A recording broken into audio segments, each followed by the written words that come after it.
Hi everyone, कैसे हैं अब आप सब लोग। आई होप कि आपको जो फर्स्ट पार्ट है वो मिल गया होगा और आपने इसको देख लिया होगा।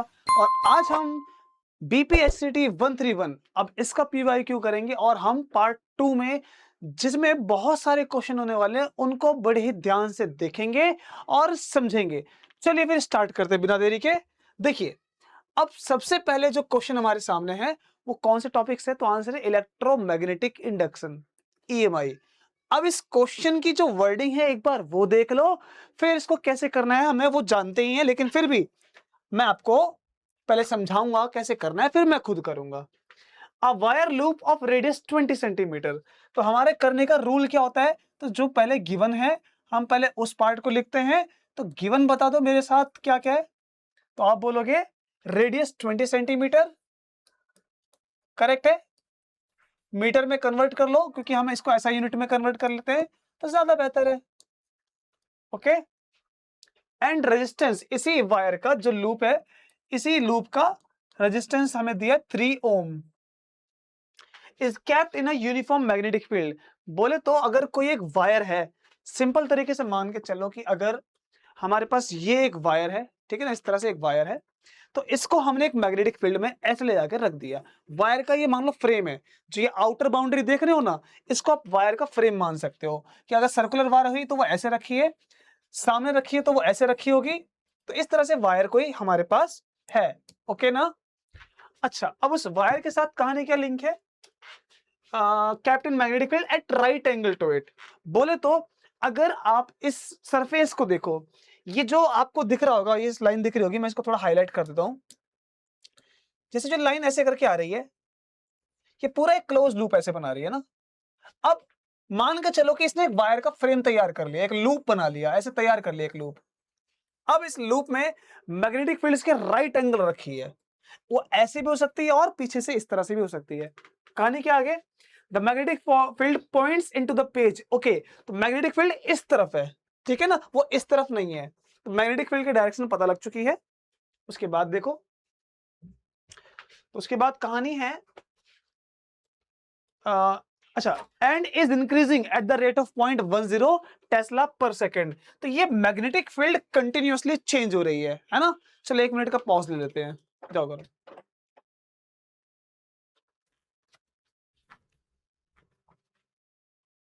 ठीक है, ये आपके बायो के टीचर थे जो हमारे सामने आए नहीं, छुपके छुपके भाग गए, ठीक है ना। गौरव देखो, शकल दिखला दो एक बार, आ जाओ प्लीज। हाय गौरव आओ। ये आपके बायो के टीचर हैं भाई, देखो बॉडी सॉडी है तो मैं बच्चा ही लगूंगा, लेकिन मेरे से छोटे, मेरे छोटे भाई की तरह। देख लो ये आपके बायो के टीचर। आपको बायो और केमिस्ट्री आई थिंक ना, यस सर। ये दोनों ही सब्जेक्ट भरपूर मजेदार तरीके से मिलेंगे, क्योंकि मैंने बताया था एक बार, हमजा अली मजारी टाइप में इंसान नहीं, वो थोड़ा बॉडी बिल्डर टाइप में इंसान, ठीक है। मिलते हैं आपको बच्चों। थैंक यू गौरव। तो ये जो मैग्नेटिक फील्ड है ये इंक्रीज हो रही है। अब इसमें जो दिया है 0.10 टेस्ला पर सेकेंड से आपको एक बात समझ में आ रही होगी कि सर मैग्नेटिक फील्ड इस तरह से हमें दी गई है ना। Change in magnetic field per unit time that is 0.10 पर सेकेंड। डिटरमाइन अ टेस्ला पर सेकेंड, आई मीन इसको करेक्ट कर लो, जो गिवन है वो तो यार लिख ही लेंगे हम सब, है ना। उसके बाद क्या है, determine the magnitude and direction of the induced current. अब इसमें करंट तो इंड्यूस होगी ही होगी, कैसे होगी, मैं इसको कोर कॉन्सेप्ट के साथ समझाता हूं। देखो, हमारा जो नेचर है वो क्या चाहता है कि कुछ भी चेंज ना हो, जैसा का जैसा है वो वैसा ही रहे। क्यों चाहता है भाई ऐसा, क्योंकि नेचर में जो चीजें जिस अवस्था में नेचुरली मिलती हैं उनकी मिनिमम एनर्जी की स्टेट होती है। अगर आप उनको उनकी मिनिमम एनर्जी की स्टेट से हिला के बोलोगे कि दूर जा, तो कोई एनर्जी खर्च करना चाहेगा, बिल्कुल भी नहीं। तो अब ऐसे ही, अब देखो, अब जैसे कि ये फ्रेम था हमने जो बनाया था, अगर हम इनकी बात करते हैं तो एक वायर के फ्रेम में इलेक्ट्रॉन्स कंटिन्यू मूव करते रहते हैं, अपनी मैग्नेटिक फील्ड बना के रखते हैं कंटिन्यू। हम सब जानते हैं यार कि अगर वायर है तो उसमें देखो, कोई भी वायर की बात कर लो ना, मेटालिक कॉपर की वायर, तो उसमें तो फ्री इलेक्ट्रॉन्स रहते ही हैं। फ्री इलेक्ट्रॉन्स चलकर अपनी खुद की मैग्नेटिक फील्ड जनरेट करते हैं। अगर एक मैग्नेट में इनके पास ऐसे लेकर आऊंगा तो इनकी अपनी मैग्नेटिक फील्ड डिस्टर्ब होगी और इनकी एनर्जी और खर्च होना चाहेगी। इनकी एनर्जी, क्या वो इलेक्ट्रॉन्स चाहेंगे कि हमारी एनर्जी खर्च हो, बिल्कुल भी नहीं। तो जो ये मैग्नेटिक फील्ड का चेंज हो रहा है, इस चेंज को वो अपोज करते हैं। क्यों करते हैं पता चला ना, ताकि वो खुद की जो इनकी एनर्जी की स्टेट है वो वहां रहे। तो जब ये उल्टा घूमकर अपना एक मैग्नेट बनाते हैं, तब उससे क्या होता है, जो इंक्रीजिंग मैग्नेटिक फील्ड है वो रुक जाती है, उसको अपोज करना चाहते हैं। कर पाते हैं या नहीं वो तो बात की बात है। जब हम इसको ऐसे फोर्स लगाकर लेकर आते हैं, तो हम इसमें एक उल्टा इनका हम करंट बना देते हैं ना, एक अपोजिट ईएमएफ बना देते हैं। बोलो हाँ कि ना। तो ये कहानी इसके पीछे जुड़ी हुई है कि अब ये ईएमआई क्यों होता है। इलेक्ट्रोमैग्नेटिक इंडक्शन की जो प्रोसेस का बेसिक ही यही है ना। क्या बेसिक है? It opposes the change. ठीक है। अच्छा, तो इसने बोला determine the magnitude and direction of the induced current. अब हम जो पार्ट निकालेंगे वो यहां लिख लो, चलो एक बार। टू डिटरमाइन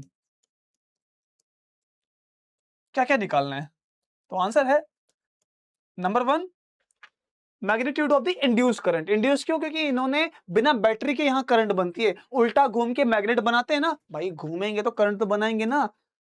तो मैग्नेटिक फील्ड का सोर्स वहां पर मैग्नेटिक फील्ड भी है, तो magnitude and direction of the induced current, direction of the induced current. अपने को ये पार्ट समझना है। अच्छा चलो, जो बहुत आसान वाला है वो तो वैसे आपको पता ही है कि डायरेक्शन निकालना आसान है। देखो कैसे, मुझे समझ के बताओ कि अगर यार मैग्नेटिक फील्ड इसको इस तरह से थी इनटू द पेज और वो इंक्रीज हो रही है, तो ये क्या बोलेंगे भाई तू इंक्रीज मत हो, तो ये अपना खुद का एक अपोजिट ईएमएफ बनाएंगे। बनाएंगे नहीं बनाएंगे, तो वो ऐसे घूमेंगे। अब जब करंट ऐसे करके बनेगी इस तरह से, तो ये कौन सा डायरेक्शन है? Anti clockwise. तभी तो वो इस तरह से एक नॉर्थ बनाएंगे।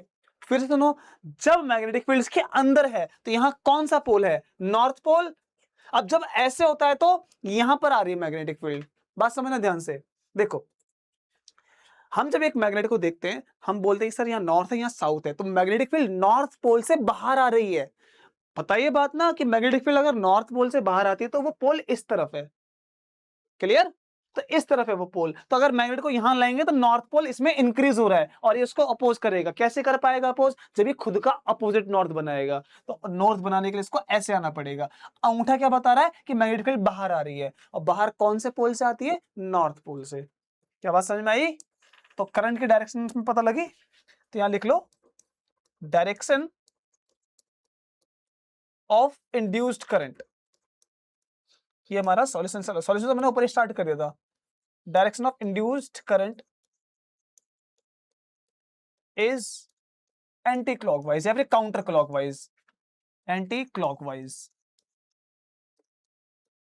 ठीक है ना। ये हो गई हमारी direction of the induced current.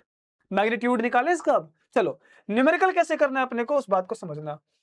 First of all हम थोड़ा सा स्पेस क्रिएट करेंगे यार। तो जो स्मार्ट बोर्ड भी छोटा पड़ जा रहा है यार, है ना। चलिए देखिए, बस आप इसको ध्यान से पढ़ो समझो यार, और इससे ज्यादा हमें कुछ नहीं चाहिए। मैग्नीट्यूड कैसे बनता है यार, आप जानते हो कि सर देखिए, एक तो फॉर्मूला ये वाला होता है -LdI/dt। यहां से करंट को निकाल सकते हैं, लेकिन आपको L ये EMF ये नहीं पता आपको, है ना। और कौन सा तरीका है करंट निकालने का? देखो यहाँ रेजिस्टेंस गिवन है ना। तो रेजिस्टेंस और करंट का रिलेशन बस ओम्स लॉ बताता है। तो रेजिस्टेंस आपको गिवन है। करंट देखो कितनी क्वांटिटी है, 1 2 3। 3 में से कितनी पता है आपको? केवल 1। 2 नहीं पता ना, तो 2 फॉर्मूले लगेंगे। एक तो ये खुद लगेगा, दूसरा फॉर्मूला V निकालने के लिए, यानी EMF निकालने के लिए। तो EMF का फॉर्मूला जब मैग्नेटिक फील्ड बदल रही है तो क्या होता है? आप बोलेंगे सर मैग्नीट्यूड निकालना अपने को, डायरेक्शन तो पता लग चुकी है, तो मैग्नीट्यूड के लिए माइनस की जरूरत नहीं है। वो क्या होता है? dB/dt multiply area. बोलो निकलेगा नहीं निकलेगा EMF? बिल्कुल। तो मैग्नेटिक फील्ड का चेंज कितना है? That is 0.10। एरिया कितना है इसका? निकाल लो, pi are square. Pi are square that is 2 times 2 की पावर 4, 2 को स्क्वायर 4 और 10 की पावर -4। क्या ये बात बनेगी सही? चलिए अब बताइए फटाफट क्या आती है कैलकुलेशन। पॉइंट हटाओगे तो 10 की पावर -2 एक और आ जाएगा ना। कितना आया फटाफट देखो सॉल्व करके। इसकी इससे मल्टीप्लाई करो और फिर सबको पूरा सॉल्व करो, कितना आता है फटाफट। ठीक है। देखो एक चीज देखना ध्यान से, ऊपर की तरफ देखो और नीचे चेंज कर लेना। देखो एरिया यहाँ पर रेडियस 20 सेंटीमीटर है, तो 20 इंटू 10⁻⁻2 कर लेना फर्स्ट, और यहाँ पर 20 का स्क्वायर करोगे तो कितना आएगा 400।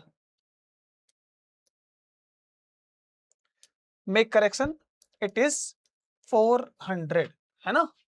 तो वहां पर 20 था और 10⁻⁻2 मीटर, तो मल्टीप्लाई कर लो कितना आएगा, this multiply by this it will be 4000 10⁻⁻6, और थोड़ा सिंप्लीफाई कर लें तो 1000 का मतलब क्या है 10⁻3, और जब इससे सॉल्व करेंगे तो 4 इंटू 10⁻3 पाई तो रह गया, तो पाई भी हमें साथ में लेके चलना है ना, पाई आर स्क्वायर, क्योंकि सर्कल ये एक लूप है, वायर लूप है, ठीक है। सर रेडियस गिवन तो ऑब्वियस है, सर्कल है एक, तो वैल्यू ठीक रखिए, वो चेक कर लो, dv/dt ठीक है। एरिया क्या है पाई आर स्क्वायर किया हमने, पॉइंट आया तो 0 लगा दिए, 10⁻⁻2 आई मीन, ठीक है, पाई भी आ गया हमारे पास। ओके, अब पाई की मल्टीप्लाई में चाहो तो करो या फिर रहने दो, लेकिन चलो कर लेते हैं पाई की मल्टीप्लाई। कितना आएगा भाई, पाई की मल्टीप्लाई कर लो। चलो मैं इसको इवेल्युएट लास्ट में करूंगा, ठीक है ना, जब हम निकालेंगे वैल्यू फाइनल, तब भी कर सकते हो चाहे अभी कर लो, कोई समस्या नहीं है। हाँ, नाउ करंट कितना हो जाएगा V अपॉन आर, और EMF कितना आ रहा है, दैट इज 4 इंटू 10⁻⁻3, पाई की value 3.14 divided by resistance and that is 3, divide करोगे तो कितना आएगा अराउंड 4 1.1 के आसपास आएगा, 1.12 के आसपास। इसके इससे मल्टीप्लाई कर लोगे, 4 1 जा 4 ही होता है, तो ये आ जाएगा 4.2 के अराउंड 10⁻³ एम्पियर, और 4.2 आ रहा है ना, या उसको मिली एम्पियर भी कर सकते हो कि 4.2 मिली एम्पियर। देखो न्यूमेरिकल में कैलकुलेशन तो हमने कई बार सीख चुकी है ना, सीख हमने कई बार देख लिया है कैसे की जाती है, तो इसमें तो आपका हाथ इसमें टाइट हो गया होगा, पकड़ बन गई होगी। आगे करें चलो, next is ampere circuital law. You know, अब इसका जो पार्ट है वो कैसे सॉल्व करना है जरा देखो क्वेश्चन पहले। A long cylindrical wire of radius R, diagram भी बना लें क्या। ये एक सिलेंडर है और इसका ये जो रेडियस है that is R, carries a steady current I, तो यहां से करंट आई फ्लो हो रहा है इसमें से, which is uniformly distributed over it's cross section area, यानी पूरे एरिया में करंट आई फ्लो हो रहा है। Determine the magnetic field at a distance R which is less than R, यानी कि इससे छोटी डिस्टेंस पर निकालना है। बोले तो इसके अंदर मान लो किसी भी पॉइंट पर, यहां पर लेट्स बी से ये डिस्टेंस आर है और एक करंट फ्लो हो रहा है, तो हमें यहां से निकालना है कि इसमें कितना मैग्नेटिक फील्ड इस यहां पॉइंट पर बन रहा होगा, इस पॉइंट पर। और एम्पियर सर्किट लॉ कैसे लगाते हैं, तो हमने देखा कि अगर मान के चलो एक वायर है ये, इस वायर में अगर करंट आई फ्लो हो रहा है, इस पॉइंट पर अगर हमें मैग्नेटिक फील्ड निकालनी है, तो हम सबसे पहले एक एम्पियर्स लूप बनाते हैं ना, फिर हम उसको सॉल्व कैसे करते हैं, तो आंसर है B dot DL equals mu naught I. बोलो हाँ कि ना, बिल्कुल। तो हम इसमें एम्पियर लॉ अगर कंसीडर करें तो वो एक रेडियस का ही होगा, ampere law, ampere loop I mean. तो अब इसको हम रख कर वैल्यू को सॉल्व कर सकते हैं, और जिस मेरे दोस्त या भाई बहन ने या साथी ने किया होगा, अभी समझ गया होगा, तो फटाफट उसने कर भी दिया होगा। लेकिन हमारी मेंटेलिटी सिंपल है कि देखो भाई, line integral of magnetic field is mu naught times the current, और हम एम्पियर्स लूप इस तरह से चुनते हैं कि मैग्नेटिक फील्ड इसके ऑल ओवर दिस सेम आ जाए, और इसके बीच में एंगल जानते हो कि देखो अगर एक लूप बनेगा सर्कुलर लूप, सर्कुलर पार्ट तो यार नहीं है, चलो इसी को मान लो, तो अगर यहाँ डीएल, तो यहाँ मैग्नेटिक फील्ड भी इसके अलोंग ही होगा, क्योंकि एक सर्कुलर वायर के अराउंड जो मैग्नेटिक फील्ड है वो सर्कल में होता है, और सर्कुलर लूप खुद सर्कल में है, तो बी तो आ जाएगा, मतलब B D L cos theta बनेगा, कॉस 0 1 हो जाएगा, तो बी और बचेगा डीएल।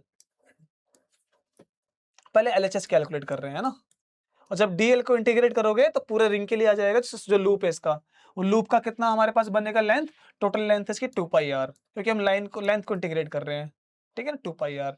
ये तो आ गया एलएचएस। अब आरएचएस बता दो कितना होगा, क्योंकि हमारे पास वही पार्ट है जिसको सॉल्व करना है, आई इनसाइड, ठीक है ना, इनसाइड जो हमारे पास इस लूप के अंदर जो करंट यहां से जा रही है हमें वो आई लेना है। ओके देखो, हमें अब वो करंट कितनी है, हमें इतना पता है कि सर पूरी की पूरी वायर के लिए तो करंट आई है, इतने से जो छोटा सा पार्ट है उसमें करंट नहीं पता, तो कैसे करेंगे? देखो कैसे करेंगे, मैं कहता हूं पूरी वायर, ये जो सिलिंड्रिकल वायर है इसका वॉल्यूम कितना है, आप बोलेंगे sir pi are square H, और कौन से आर, तो आंसर है कैपिटल।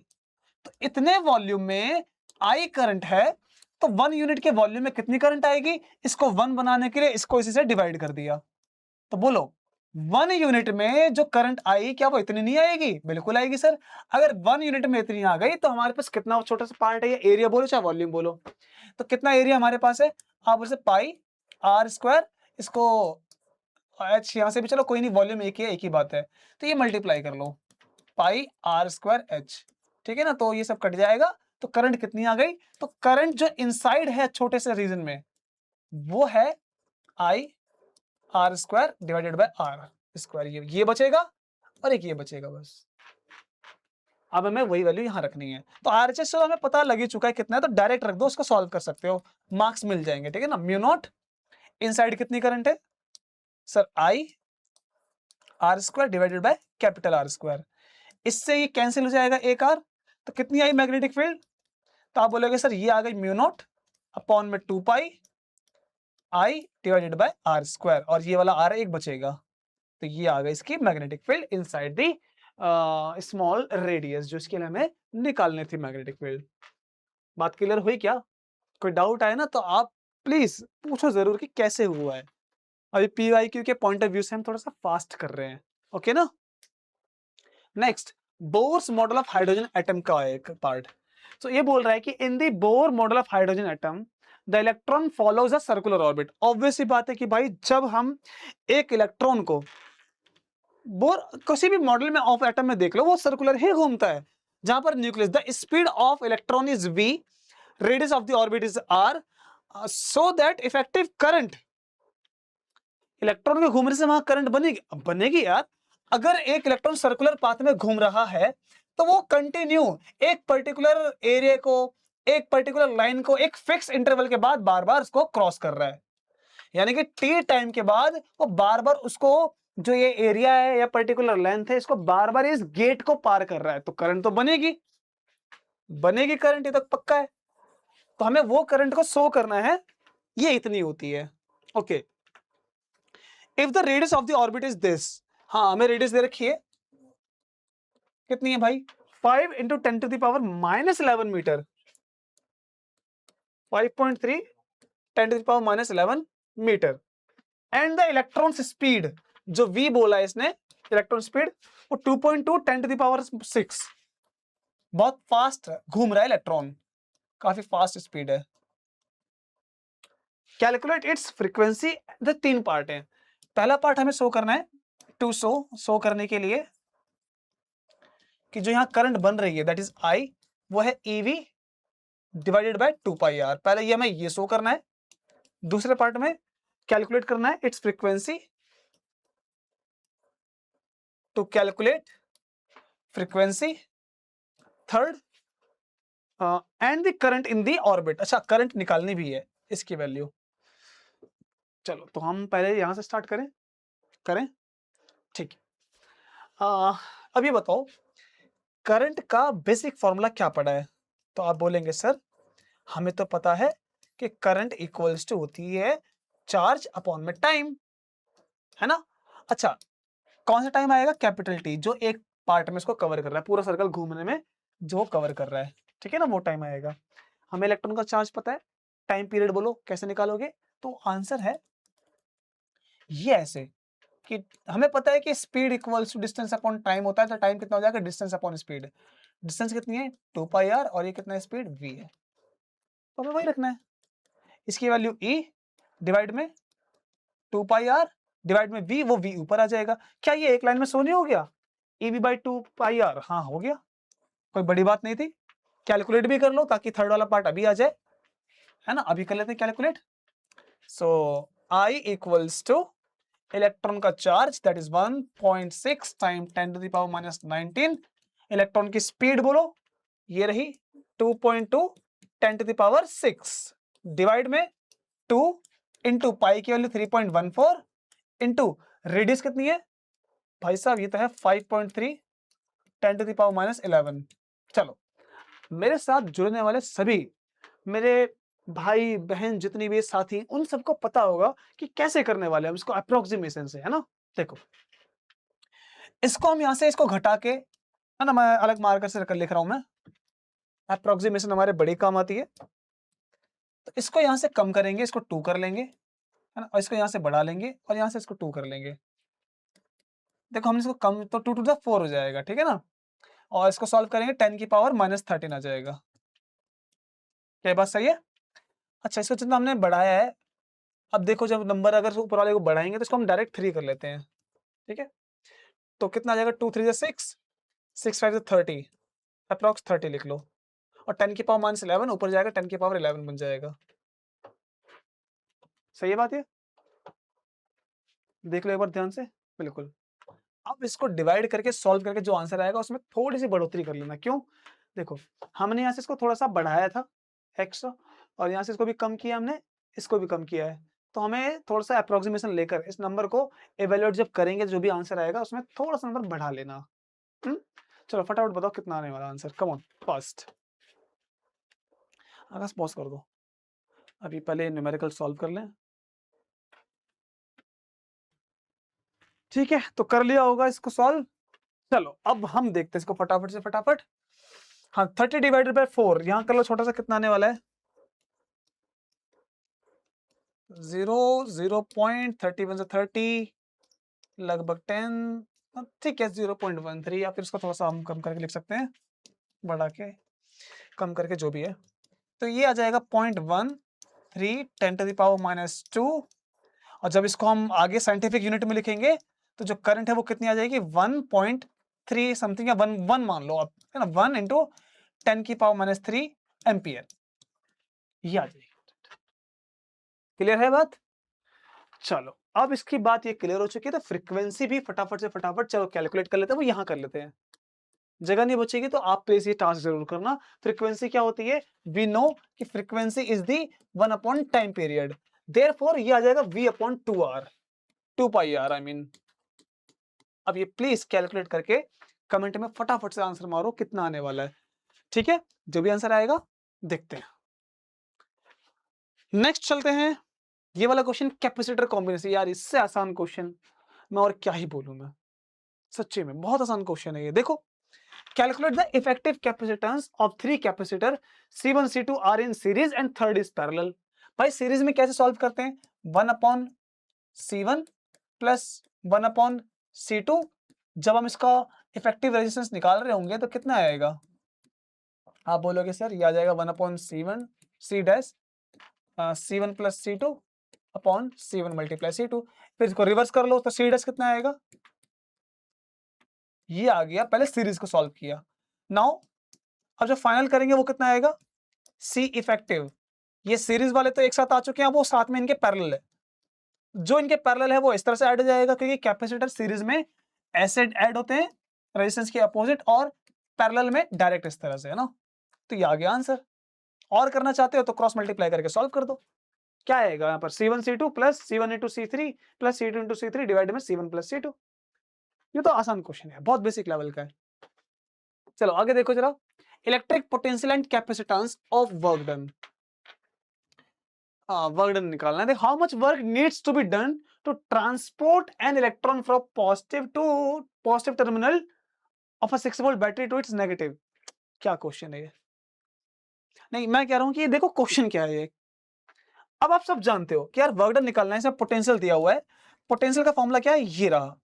इसको जरा वर्क डन निकाल के बताओ कितना आने वाला है।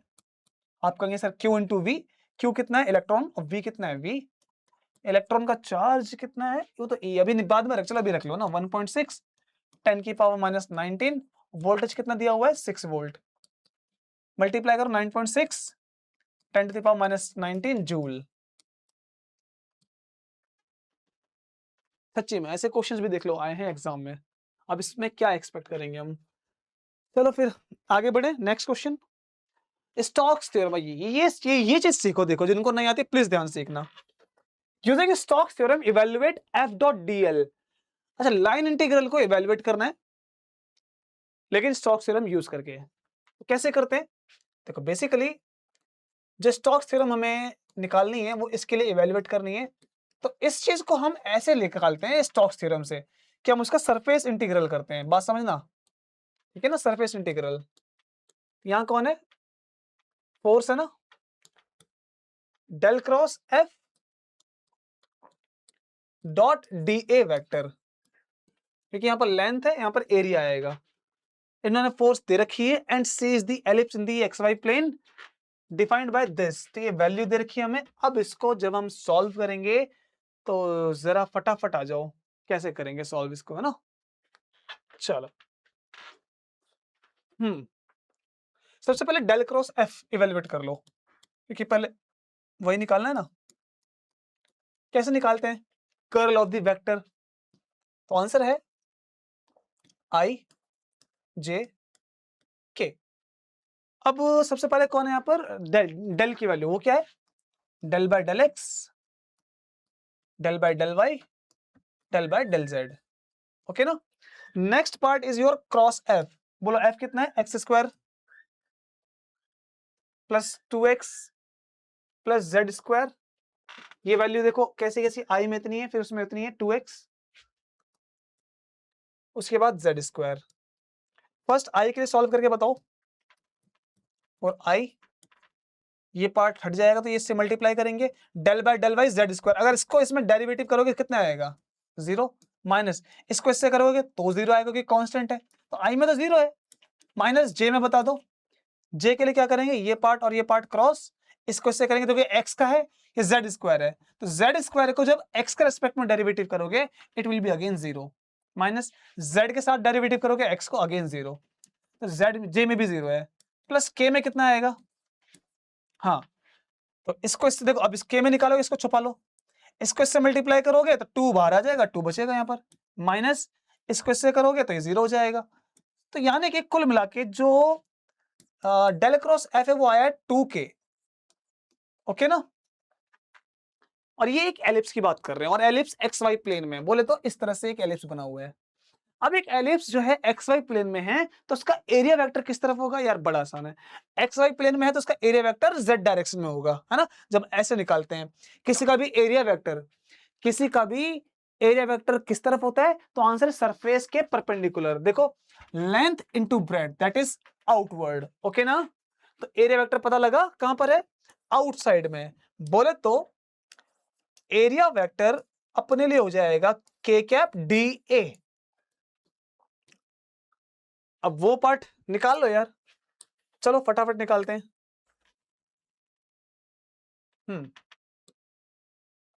देखो बहुत अच्छे अच्छे क्वेश्चन है, आपको काफी हेल्प मिलेगी इन सबको समझने से और करने से, है ना? So now we have double derivative del cross F. देखो हम डबल डेरिवेटिव को हम इसको सेपरेट सेपरेट भी सॉल्व करते हैं, एक साथ क्यों किया है मैं आपको समझा दूंगा। ओके, पहले सॉल्व कर लेते हैं। तो डेल क्रॉस एफ आएगा 2k डॉट के cap D A. Dot product करोगे दोनों सेम है तो 2 आ जाएगा बाहर एज ए कांस्टेंट। और जब हम इसका सरफेस इंटीग्रेशन करेंगे तो एरिया वेक्टर, किसका एरिया वेक्टर? टोटल एलिप्स का जब ये ऐड होगा तो कितना आएगा? 2 इंटू एरिया ऑफ एलिप्स। और एलिप्स का एरिया क्या होता है? पाई इंटू ए इंटू बी। ए और बी निकालो तो हमारे पास जो वैल्यू दी गई है उससे निकाल लो। क्या होती है इक्वेशन एक्स वाई प्लेन के लिए? ये होती है सर इक्वेशन। कंपेयर कर लो, ए की जगह पे कौन आएगा 4, बी की जगह पे कौन आएगा 3, क्योंकि स्क्वायर में ना। देखो यहाँ 16 है, तो अगर ए स्क्वायर 16 है तो ए कितना आएगा? 4। समझ रहे बात को? 2 इंटू पाई इंटू में ए कितना है 4, बी कितना है 3, बोलो कितना आ गया? 24 पाई। ये आ गया।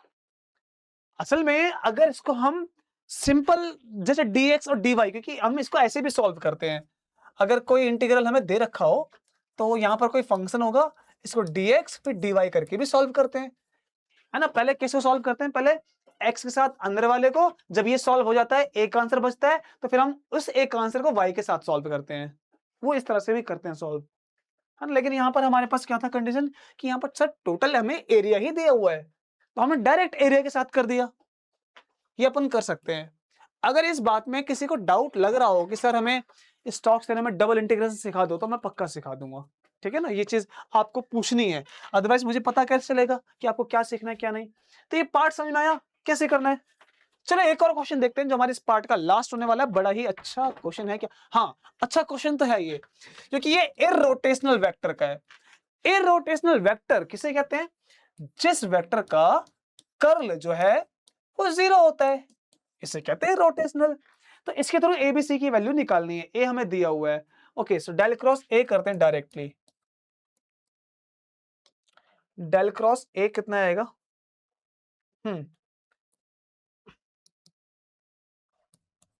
सर इसको सॉल्व अगर आप कर लें तो आप बोलेंगे कि एक तरफ आई रख लो, एक तरफ जे, एक तरफ के।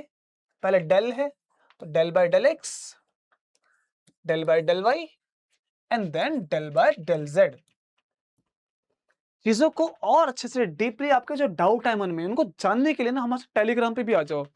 हमें पर्सनली बताओ कि यार दिक्कत कहाँ आ रही है, बेसिक में चीजों को समझने में, किस क्वेश्चन में किसका न्यूमेरिकल चाहिए, किसका सॉल्यूशन चाहिए, नोट्स चाहिए, जो भी समस्या बताओ हमें, हम आपके साथ हैं, हम सॉल्व कराएंगे आपको। ओके ना, हम आपके साथ लगे पड़े हैं, आप भी करिए। चलिए, तो पहले क्या, 3x minus 2y plus az, ये आई में तो यहां लिख लो 3x minus y plus az, ये x में, y की बारी, x वाले थोड़ा छोटा कर लेते हैं, x वाले को, ये जगह ज्यादा घेर रहा है ना।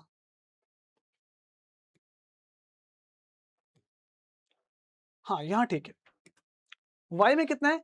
bx plus 2y plus 2z, bx plus 2y plus z, z में x प्लस cy माइनस में 2z। चलो निकालो फटाफट सॉल्यूशन। चलिए आइए करते हैं आई में सॉल्व। अगर हम आई के लिए सॉल्व करेंगे तो इस पार्ट को हमें छुपाना पड़ता है ना। इसकी मल्टीप्लाई इससे, और y के साथ है तो x 0, वो भी 0, तो बचेगा केवल y के साथ c, माइनस इसको इससे करोगे तो z के साथ है ये 0 बचेगा केवल z, z का डेरिवेटिव 1 हो जाएगा। क्या ये बात क्लियर? माइनस j के लिए करोगे तो अब हमें इस पार्ट को छुपाना पड़ेगा, डिस्कस करना पड़ेगा। इसके साथ करेंगे कितना आ जाएगा 1, माइनस हमने किसके लिए निकाला? j के लिए। हाँ, अब इसको इसके साथ करो तो यहां पर ये 0, ये आपका 0, ये 0 बचेगा a। क्लियर है क्या बात? प्लस k कैप कितना आएगा बताओ फटाफट। उसके लिए सॉल्व करेंगे तो ये इसके साथ आ जाएगा मल्टीप्लाई में, बचेगा केवल b, माइनस इसको करेंगे तो बचेगा प्लस का 1। देखो ना क्यों? क्योंकि ये बचेगा माइनस वाई, और माइनस वाई का मतलब जब डेरिवेटिव करोगे तो माइनस माइनस प्लस हो जाएगा, ये हो जाएगा। तो और ये किसके इक्वल होगा? 0 के, क्योंकि इररोटेशनल है, इसने बोला हुआ है इट इज इररोटेशनल। तो कंपेयर कर लो, c की वैल्यू कितनी आ गई यहाँ, c माइनस 1 इक्वल 0, और यहां पर क्या होगा? -1। चलो वो तो हम डायरेक्ट लिखो 1 माइनस, ठीक है ना, क्योंकि ये तो मल्टीप्लाई वैसे ही हो जाएगा। तो 1 minus a equal 0, b plus 1 equal 0। जब बोला c की, a की वैल्यू कितनी आ गई? a हो जाएगा 1, b हो जाएगा -1, और c हो जाएगा 1। हो जाएगी वैल्यू? बिल्कुल हो जाएगी। चलो फटाफट नोट करो, देखो, बताओ क्या डाउट आया क्या नहीं, तो हम उसको आगे सॉल्व करते हैं। ओके ना? समझ में आई चीजें? चलो अब मिलते हैं अपने लास्ट और पार्ट 3 में, और देखेंगे जो क्वेश्चंस और होने वाले मजेदार, उनको पूरा सॉल्व करेंगे। अब तक के लिए बने रहो हमारे साथ। कमेंट में आप अपने जरूर डाउट जरूर पूछिए, और सब्सक्राइब करना मत भूलना यार। सब्सक्राइब करोगे तभी तो आने वाले पार्ट्स और भी पता लगते रहेंगे ना आपको, अप टू डेट। चलिए मिलते हैं अगली वीडियो में, धन्यवाद।